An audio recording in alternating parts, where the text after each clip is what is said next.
Is everything working? Audio levels look good. Ah, they look weird. Camera in focus. Camera's in focus. So we ought to just start. What's going on, guys? My name is Caleb and welcome to my channel. Really not much to say here other than just a general introduction. My name is Caleb. I have recently started photography and videography, and I wanted to be able to video my journey and log it somewhere and possibly have people following me in the journey. So if you're watching this either on YouTube or Rumble, welcome. Pretty much the whole thing I plan on doing here is every time I go out for a shoot, anytime I get a new upgrade, anytime I do anything, I'm gonna record it. I'm using a Canon 80D. If everyone knows what a Canon 80D is, everyone knows that this is like the usual camera people would use for YouTube or recording, anything of the sort like that. Whenever I first got started, where is it? I wasn't able to do video. I used my iPhone, but for pictures I used a Nikon D3000. The very first camera I ever used, ever had. It takes really good pictures. What the hell?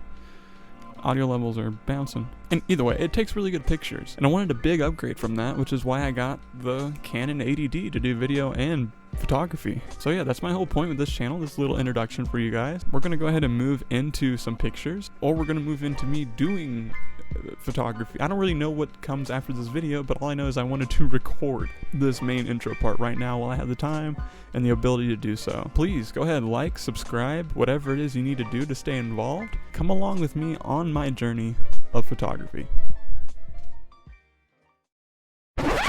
So I did say I have no idea what I was planning on doing after that clip beforehand, but now I do. I did have a photo shoot this past weekend with a friend's little sister's car that was completely built and done.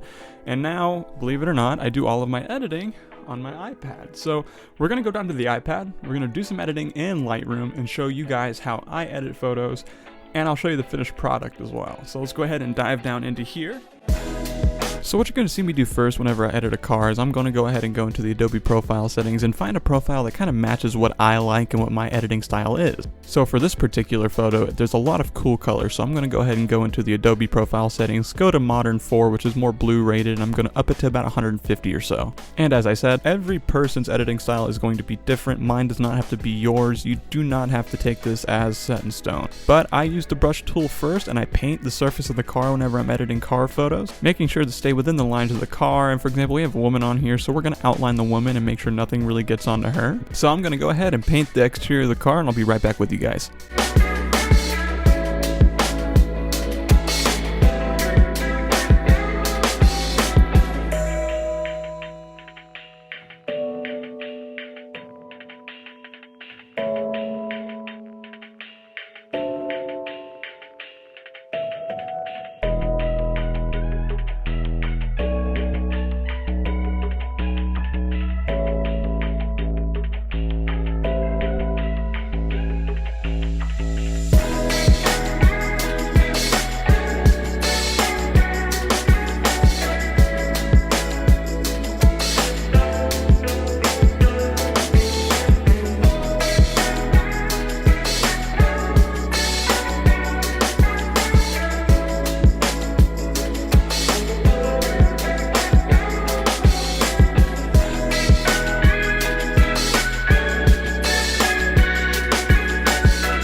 Now, with the car being completely painted, there are a few things that we want to do here.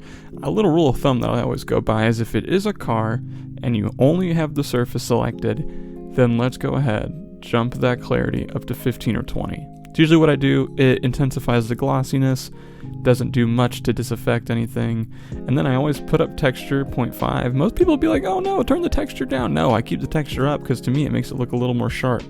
I either dehaze it or I take back on the dehaze depending on where we're at. Right now it looks like we're in the dark, so we ought to do that. Always go up to at least 0.4 is my rule of thumb when it comes to exposure. I always go 20 here because we're going to take rest of the highlights out in other places. We'll bring that up 10, bring down the black a little bit for the detail. Saturation, turn that down a little bit. Now if you look here, there is blue lights reflecting, which means the overall temperature of the piece is going to be bluish. So I'm automatically just going to turn the car color a little bit blue with a hint of purple, and that itself is going to help out, especially once we get done with this part here. Boom. Now we can focus on the rest of the piece. So light wise, I already have the exposure up to that. I don't really like that. In fact, actually, let's do this here. Bring the car up just more. Cool. And what we're going to do here is bring exposure up, bring down a little bit more of that, shadows up. There we go. Now we're going to make this more blue. Overall picture. Cool. There we go. And clarity's already turned up. Dehaze, there we go. I always put like at least a -10 vignette. We're gonna move into what I want to do next. So everything's already set in stone, just double checking a few things. Now I'm gonna move into a gradient filter, because these buildings and stuff are not the color I necessarily want. So to me, they just bring out just such drastic, what's the word? Dissonance? I guess you could say dissonance to the entire picture. So first things first, we need to erase everything except for that foreground of the buildings in the background. So let me do that real quick.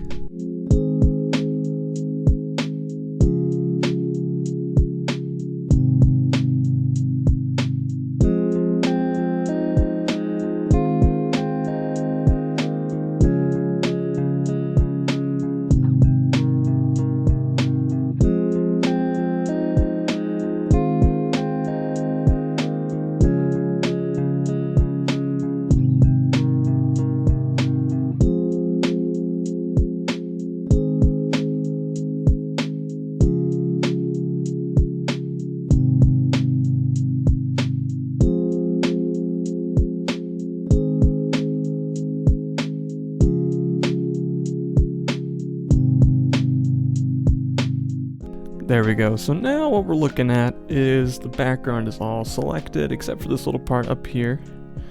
And that's because we want that little piece of light to really shine out. We don't want it to really be turned down. So the rest of the background though, definitely lower the exposure on that pretty big time. And from there, turn up some contrast, highlights, boom. Want it to be blue as well. That way it kind of blends in with everything. Bring up some purple to even it out.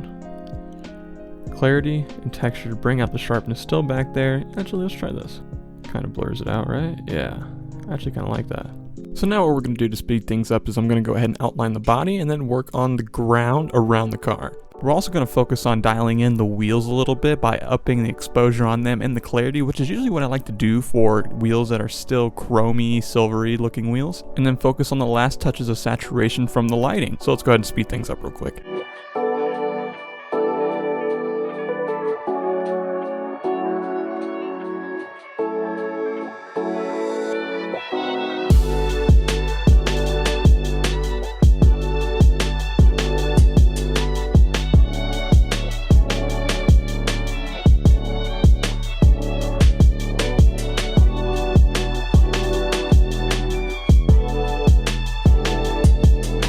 Looking at before and afters, it really is a big difference what you can get out of a piece after it's been edited. I mean, really, photography is, of course, your skills. Yes, your skills are a big factor, but your picture's only going to be as good as your editing. And as you can see here, especially looking at this photo in post, it really is it's a really nice picture, actually. I'm really happy with this. This was kind of like my very first photo shoot ever at night, especially with some really good lighting.